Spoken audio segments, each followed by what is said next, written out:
बिस्मिल्लाहिर्रहमानिर्रहीम। अस्सलाम वालेकुम व्यूअर्स, कैसे उम्मीद करते हैं कि सब ठीक होंगे। शुक्र अल्हम्दुलिल्लाह मैं भी ठीक हूँ।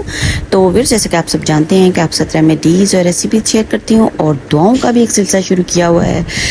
और शुक्र अल्हम्दुलिल्लाह कि आपको दुआएं और रेमेडीज़ पसंद आ रही हैं। तो व्यूअर्स, आज की जो वीडियो है वो है मियाँ बीवी में मोहब्बत पैदा करने के लिए कि सबसे बड़ी जो है वो चीज़ यही है मियाँ बीवी में मोहब्बत। क्योंकि आप आजकल का माहौल देख रहे हैं कि किस कदर लड़ाइयाँ झगड़े और फसाद हो रहे हैं और घर किस तरह बर्बाद हो रहे हैं।